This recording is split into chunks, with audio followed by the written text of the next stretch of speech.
Hi, this is Trey Bass. I'm going to do a reaction again to another Mr. Nightmare story. This is 3 disturbing library horror stories. True disturbing library horror stories. So I love Mr. Nightmare, so let's get right to it, and I'll be right back with my reaction. Okay, let me put my headphones on.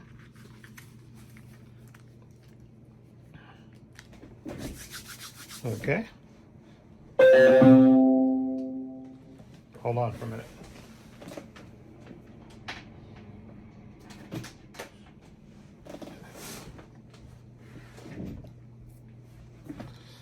Okay. Here we go. Right now, go. This video will focus on true horror stories that happened in libraries. But before... Story 1, Anonymous. When I was in university, I would take 6 courses every semester because I was doing a dual degree, and I wanted to get it all done in 4 years. This meant a lot of semesters I was up to my neck and ears in homework and studying all the time. My university had a library that was open until midnight. I was also interning this semester, so I really had almost no time to do my work. I still lived on campus at this point, and my suite mates could be very loud and distracting sometimes. This was a Wednesday night, so I had 3 classes that day and my internship.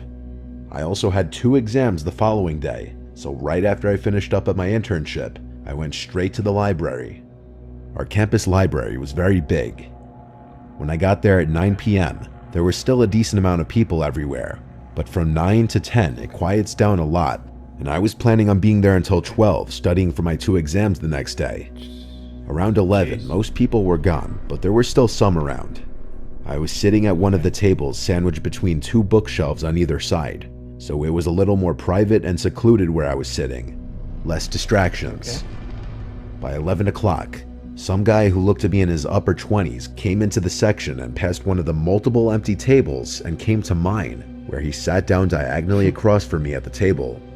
I looked up, and he looked back at me and smiled as he was setting his books down. I looked back down and just tried to focus on my studying, and not wonder too much why he decided to sit at my table. I was going through the slides to study on my laptop, when the guy at my table said "excuse me," then asked me if I by chance was taking a specific economics course. I politely told him no, sorry, hoping that would be the end of it. But then he started explaining why he asked that, because his quote-unquote professor is a bitch and gives pop quizzes every day. I said, wow, that really sucks. Then I tried to go back to studying. Mentally, my mind wasn't completely into the material anymore now. Now I was distracted by the presence of this man, who I had a feeling was going to keep trying to talk to me. I looked up from my laptop screen and saw that man looking at me, smiling with his lips. I looked back down at my laptop, contemplating getting up and moving elsewhere, or just leaving. He then asked my name. I made up a name and said Chelsea. He said, "You have such blue eyes, Chelsea." This was when I started to wonder if this man was really here to study or creep on women, and the fact that he looked like he was almost 30 didn't help. I asked him what the name of his economics professor was. He took a second, then said Professor Davis. I asked if he knew the first name. He shook his head no. I went straight to ratemyprofessor.com and looked up any professors with the last name Davis at our school. And only one came up, a calculus professor whose last reviews were left years ago. I decided to get up and go ask the security worker at the front door for help. As I got up, I felt the stare of that man at the table watching me walk over to the security worker and tell him that this man was creeping me out and I don't think he's a student. The security worker walked back over with me and asked to see the man's student ID. He started looking through his wallet, then his pockets, and then he said he must have left it at his dorm. The security worker then asked what dorm building he's in. The guy was clearly lying because he didn't know what to say, and eventually just said, "I honestly don't remember what it's called." The security worker walked him out of the library, and he came back and told me to just be careful while walking back to my dorm. I thanked him. The whole rest of the time at the library, my mind was so distracted just thinking about what a creep that guy was. I did my best to keep studying, and around 12, I knew it was time to wrap it up so I could get some sleep. I packed up and left through the same way the security guard escorted that man out. He wasn't standing there at that moment. I don't know where he went. I started walking through the basically deserted campus. No one walks around that late on a Monday to Wednesday night. That's why eventually, when I was nearing my dorm building and I heard at least one loud sound of a shoe hitting the concrete behind me, I turned around, boy. but I saw no one there. I knew for a fact I heard a footstep though. I started to run now, which may have been a mistake, because the second I started to run, which was made more difficult because of my backpack, I heard running footsteps behind me. I turned and saw that man from the library sprinting towards me. Jeez. I screamed at the top of my lungs, but only for a second before I was tackled to the ground and had a hand over my mouth. He kept threatening me, saying, "You better shut up or I'll kill you." I genuinely thought my life was about to end. I was trying to call out for help still, but it was muffled by his hand. He then got to his feet and started to drag me by the throat out of sight of the main walkways, and I saw he was dragging me in the direction of the woods right by the dorms. I managed to remove his hand from my mouth for just long enough to scream again. It was enough to get the attention of these two guys who came running over yelling, "Hey, stop," at my kidnapper. The man let go of me and started running off towards the woods. The two guys came over to me, and I'm sure they were asking me if I was okay and whatnot, but I blocked all noise out for a few moments, and I was in total shock. I completely let my emotions out and started bawling my eyes out. The two guys called university police, and I did my best to keep myself together and explain.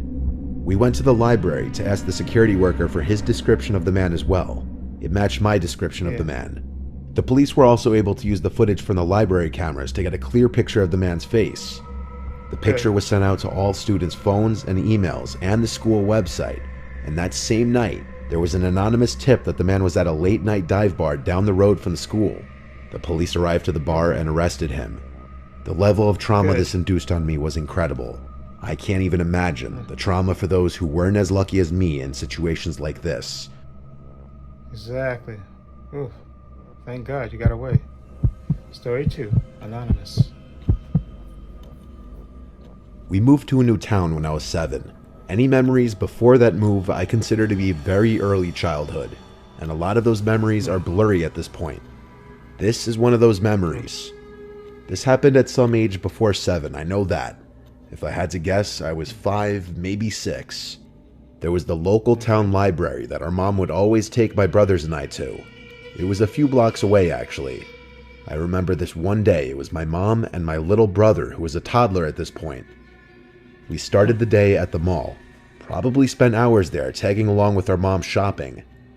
Whenever we'd go to this mall, she'd always bring us to the McDonald's inside the mall to get us ice cream cones. I remember we got ice cream on this particular day, because on the way to the library after leaving the mall, I still had some of the cone left in my hand. We arrived to the library, and there was this kids' computer section that my mom would let me stay at and play computer games while she went and did whatever she'd do. When I got bored of playing whatever old online computer games there were at the time, I got up and started walking through the aisles of books in the kids section of the library, looking for the I Spy books. The kids section was in the far corner of the library, and while I was walking from aisle to aisle, I heard a psst from behind me. I turned around and saw nothing. I was looking at the back wall of the library, which had another shelf of books leaning on it. Then I saw half of a grown man's face peer around the shelf and said, "Peekaboo." I remember laughing and feeling no sense of danger. He did it again. He went back behind the shelf, then peered out his head again and said, "Peekaboo." Again, I laughed. He asked me what I was looking for, and I said the I Spy books. He said he'll help me find it. He came over and took my hand and started leading me through the aisles, leading us, I guess, to the section of books that began with the letter I. And there they were, at least 5 I Spy books next to each other. I grabbed my favorite one, the treasure hunt one, and he said, "Let's go sit down and play." He led me to a table in the corner by a couple children's computers, and we started looking through the pictures. This went on for some time, and he was asking me questions about myself as we played I Spy. The question that still sticks out to me the most is, "Who are you here with?" And I told him my mom and little brother. At some point after this, he said something implying that there's a kid's playroom downstairs, and I, at that age, never knew that there was a downstairs to the library. He said we could take the book down there. He led me to the door that led to the basement of the library, which, for reference, is actually where events and meetings for certain clubs and organizations are held. And there is actually a little playroom down there, I guess for parents who have to bring their kids with them during any of the meetings.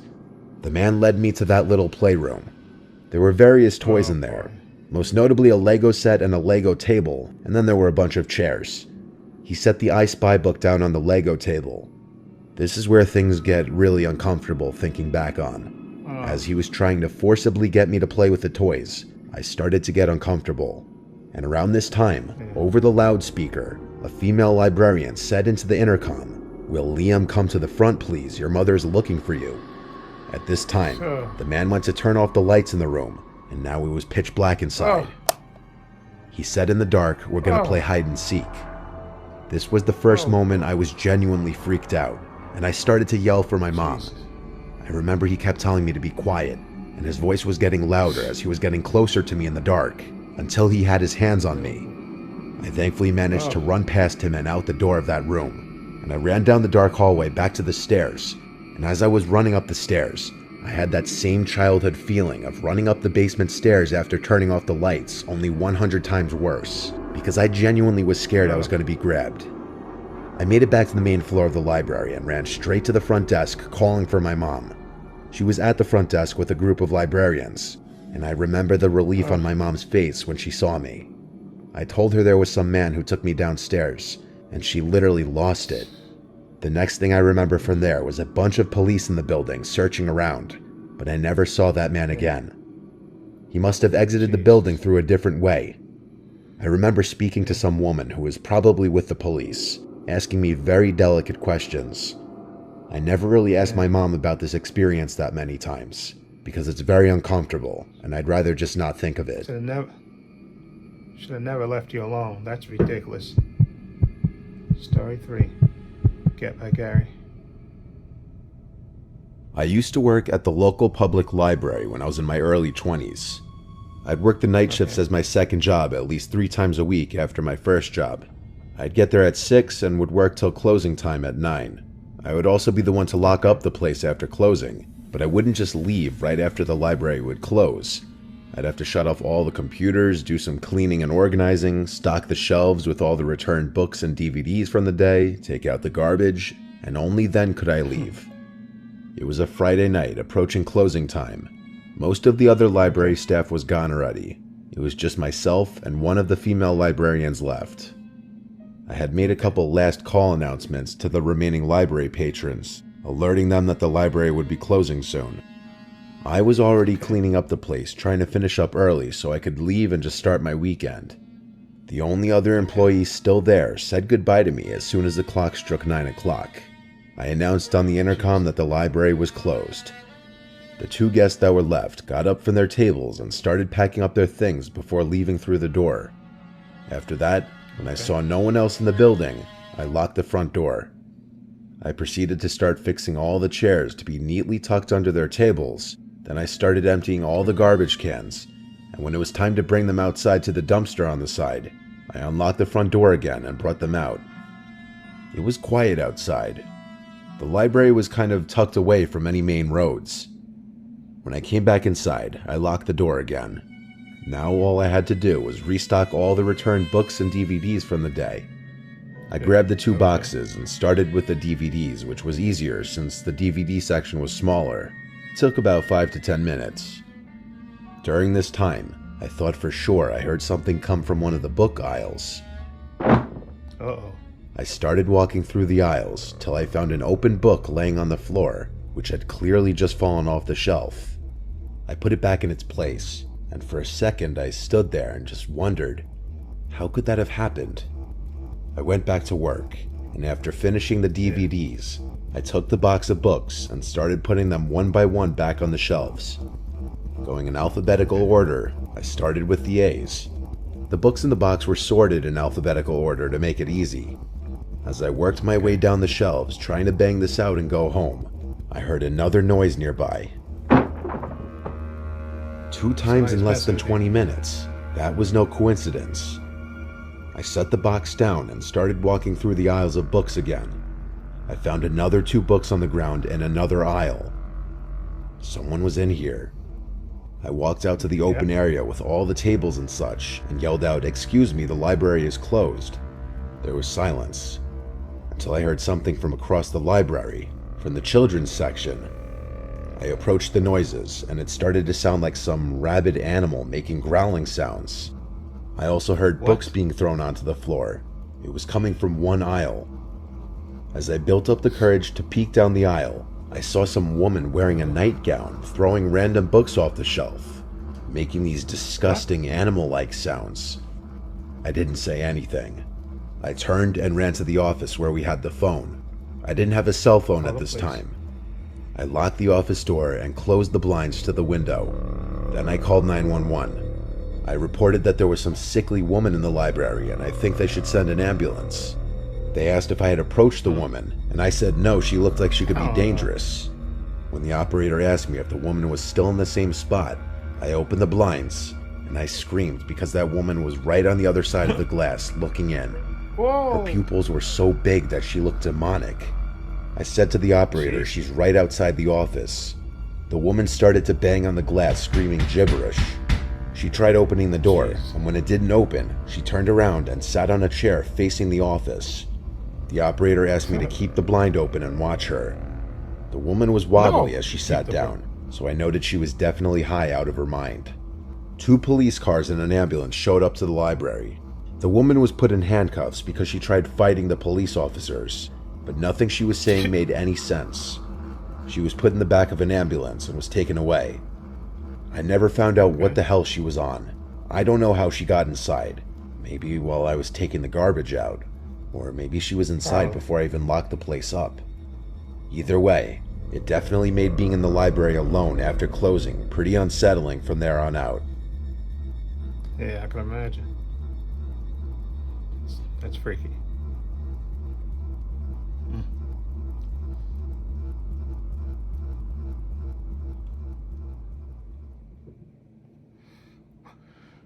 Okay. Okay. Those are 3 freaky stories. Now, that first story, man, with the girl, oh, man, she should have, because you can't ask the guard to leave, because I guess the guard got to be there, but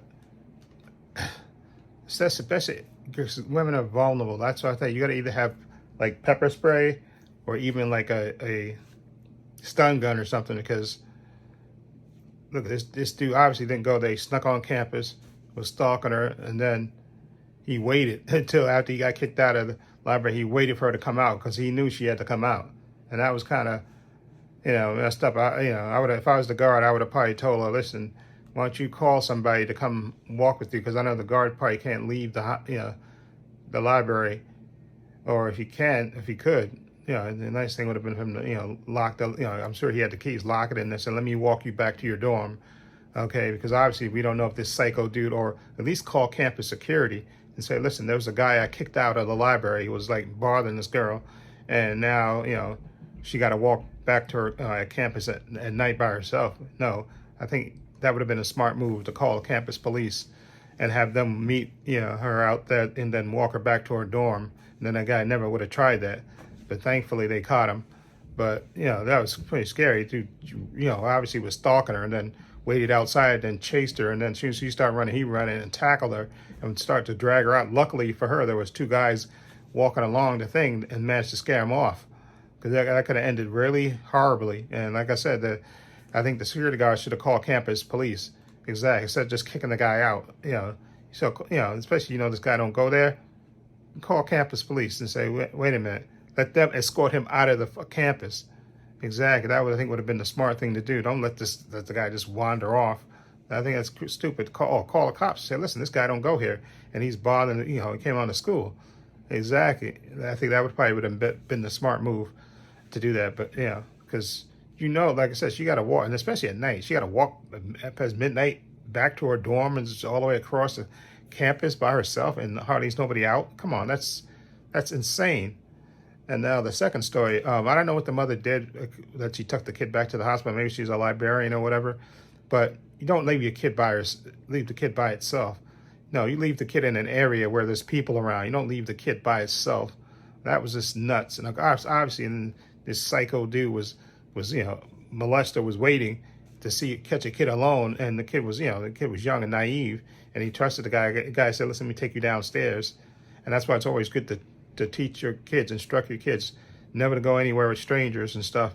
and and always be vigilant. And exactly, but she should have definitely put her kid in a place, because I'm sure she probably put the kid in the baby. I'm sure they had like maybe they had a nursery. That's where the youngest kid went, the toddler was. But at least put the preteen kid. I'm assuming it's a preteen kid because of his age. He was kind of naive. Put him in an area where there's lots of people around because it's a library. Don't put him in a children's section and no other children around.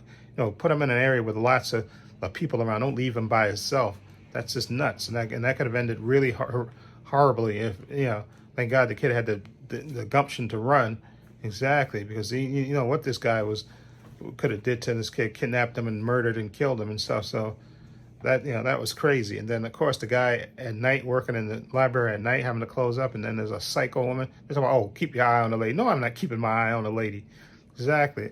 And when you work, especially when you work at night at these places and stuff, you should have some kind of weapon, okay, just so you can defend yourself, because you never know who can wander in. And luckily for him, he was able to lock himself in the office and stuff. But I suppose the office didn't have a lock or something to it, and she could have came in there. You don't know, especially somebody's crazy, and crazy people have strength and stuff. You don't know, what he could have did. But especially you work at these places at night, you should have some kind of ability to defend yourself, some kind of weapon, something that you can defend yourself with instead of being vulnerable. That's just crazy. And like I said, the first story to me was the scariest, and then the second one was kind of scary too, because the kid could have got kidnapped and molested and murdered and all that stuff. But the first girl too, the guy was basically stalking her, and then once the guard just kicked him out, he just waited, because he knew that the library had to close. Obviously, he probably looked at the door and knew that the hours that she had to come out eventually, and then he just waited and probably just hid. And then when she started walking out, he probably was falling behind, and then luckily she heard that footprint on heard his his foot, and then she started to run, but he caught her anyway. And like I say, he was dragging her off. And suppose those two guys weren't there, it's just great timing for her that they were there and he was able to scare the guy off. But like I said, I think the guards could have called campus security. Once you found out that guy didn't go to that school, he was just BSing, he was just on the campus with no purpose other than to basically stalk and harass him, you should have called campus security and said, let campus security escort this guy out. Okay, this guy don't go here. Okay, he's in this library here harassing this girl here. Okay, escort him out or report him to the police. Exactly. Do not let him just wander, let him go. And of course he was waiting and stalking. Okay, that's just insane. But anyway, let me know what you think of these these true library horror stories from Mr. Nightmare. I'll leave a link to Mr. Nightmare's channel in the description box so you can check it out for yourself. Also have links to my Facebook, my Twitter, my Instagram. Also have a link to my other channel, 12 Views and Opinions, if you check that out as well. Also have a link down below to my patron. I want to say a special thank you to my patron. His name will appear in this video somewhere. My patron's only $5 a month. I have tons of content on there, tons of unedited content on there. Everything from Marvel shows to DC shows to Star Wars shows to movies to The Boys Season 3. Follow a link down below to check it out and join if you want to support me that way. Also, please give this video a thumbs up. It helps the channel and I truly appreciate it. Also, hit the subscribe button, hit the notification bell so you know when I upload new content to this channel. And this is Trey Pastor saying so long and take care.